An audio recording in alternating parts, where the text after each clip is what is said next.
So as a private investor, do you prefer syndication or do you prefer private lending? Okay, so again, I'm not going to cover much about private lending because that's what I'm doing in all this channel. Okay, I just want to cover what is commercial real estate syndication and if that the right thing for you or not. Okay, so the first one, I want to start what is commercial real estate. Okay, commercial real estate is can be offices, can be warehouses, can be more than 4 units of residential. That's called it like multifamilies. Can be storage, can be industrial, can be anything that doesn't have a residential use. Okay, and the thing is, in commercial space, okay, you actually are not. It's not just about the property; it's about the business. Okay, so again, if you are looking about like a car wash, it's not just the value of the product, okay? It's also coming with a value of, what's the value of for the tenant, okay? That's being, listing this product, okay? So again, if you're going to retail, okay, so the value of the product dictating like what's kind of, returns you are getting from the tenant, okay? And again, if there is problem with the external forces, the external economy, for this specific tenant, okay, it's a restaurant, a retail, or whatever, right? It can affect the value of the property, okay? So unlike residential, okay, which is pretty easy, you can just look at the comps on Zillow, okay? With commercial, you can't comp, it's completely different, okay? But again, I'm gonna go explain you more about commercial, and we're gonna go going through the pros and cons, okay? So again, I want to start with the positive, okay? So the big benefit, okay, for you to go into these syndications, first, it's really passive, okay? You don't need to do anything. In most of the syndications or the funds or what they are doing, you're gonna get some income, okay? It's gonna be a monthly, a quarterly, or annually, okay? So that's one thing. It's really passive. You don't need to do anything. You just need to trust the other person gonna do whatever they promise you to do. Okay. The second thing, you're gonna have access to bigger stuff, right? You're gonna have access to bigger stuff that you're not able to do it. Doesn't matter how much money you have. The banks or lending institutions not gonna lend you money to do this kind of projects. Okay, and probably you don't want to do this kind of stuff because it requires a lot of experience and a lot of efforts, a lot of risk. Okay, and those sponsors, those people you're gonna partner with, okay, that's what gonna bring to the table. Okay, that's their part to do all the hard stuff, okay, all the heavy lifting, and you got coming with your money to support them and share some of the profit, okay? So you can get pretty high returns with this kind of stuff, okay? It can be maybe 8, 9, 10, and sometimes going up to 15, okay? And that's pretty good. And these projects, they're pretty much like, no, it's not for the long term. It's going to be 3 to 5 or 7 years, okay? Usually what they are doing, again, every syndication is different. They want to find a product which is undervalued and have some issues, gonna do some value add, gonna renovate, gonna add some few things, okay, they maybe gonna change the tenants, put the management, and they're gonna do so many things, and they're gonna increase the value of the project, and after a few years, okay, they're gonna refinance, and they may kick you out, okay, and they're gonna keep everything for themselves, or you're gonna get your money back and you still keep some ownership of these things, and you get cash flow forever, which is great. That's if everything is gonna go as planned. Okay, so now I wanted to, and of course all these tax benefits and appreciation, all this kind of stuff, like any other rental that I spoke in the other videos. Okay, now I want to share with you the negatives. Okay, so again, syndication, everything is going great. That's a great product to invest as a passive, because it's really passive. Okay, the next thing, because what we're entering into, it's a project, okay? So you have no idea what's gonna happen in 3, 4, 5, 6, 7 years, okay?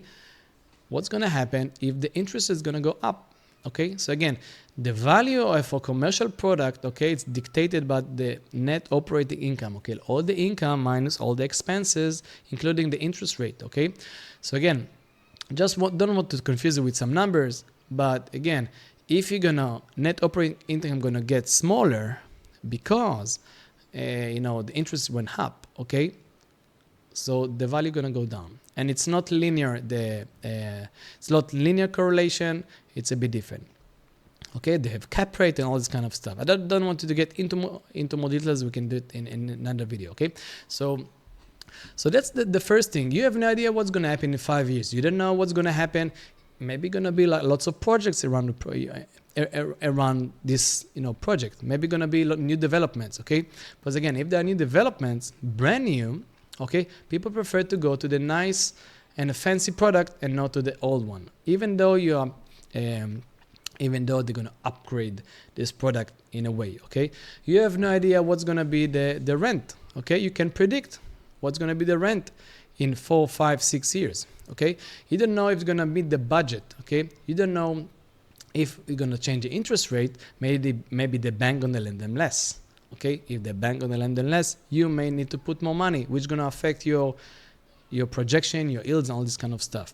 So usually when you are seeing all this offering about multifamily, okay, they may guarantee something for you, okay, but they're gonna say, okay, if you're gonna do all this kind of stuff, you're gonna get 15% of your money or IRR, like annual return, which is great, but that's everything gonna go as planned, okay? And in many cases, it's not, okay?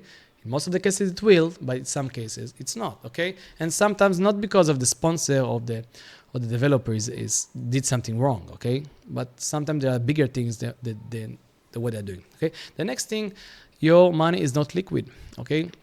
You can't withdraw your money. They have some special clauses on those agreements, but most likely it's not a good idea for you to liquidate your assets into cash, okay? Stocks and all the equity market, stocks, bonds, all this kind of stuff, they are liquid. You can buy and sell in 1 minute, okay? But those kind of stuff, okay, it's not liquid. The next thing is why a person don't like this multifamily stuff or commercial product, okay? There are lots of paperwork, okay? You're gonna sign a lot of paperwork. And it's gonna be dozens and dozens, maybe hundreds of pages, okay? And probably you're not gonna read anything, okay? You're probably gonna say, okay, I know it's good, okay? I trust this person.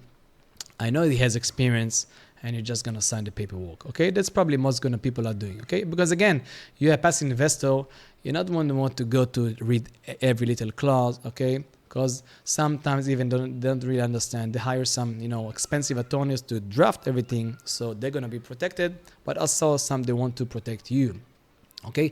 So the thing is, they're gonna sign a lot of paperwork, and I hope those people are doing the right thing.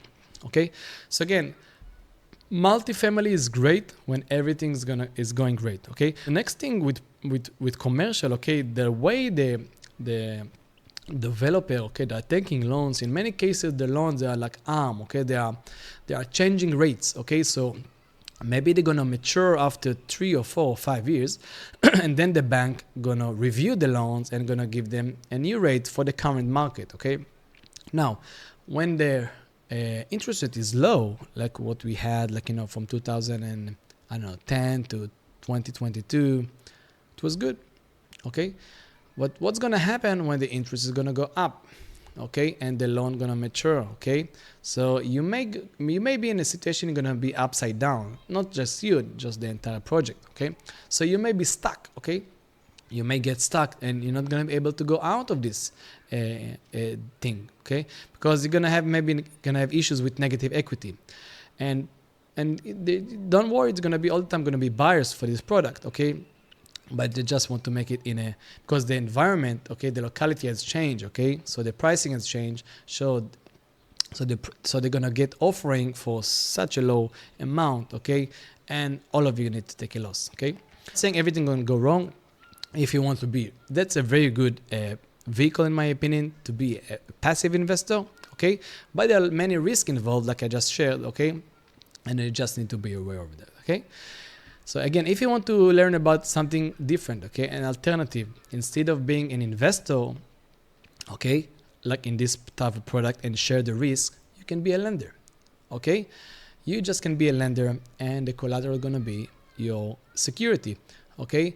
And you can lend in such way so you have such a big buffer, so if the market going to go crazy, you're not going to lose your principal, okay? You're not going to lose your principal, and you're going to enjoy you're going to enjoy the cash flow every month, and you don't need to send a thick a stack of paperwork that you have no idea what it says over there, okay? So if you want to learn how to create passive retirement account, click on the link below, okay?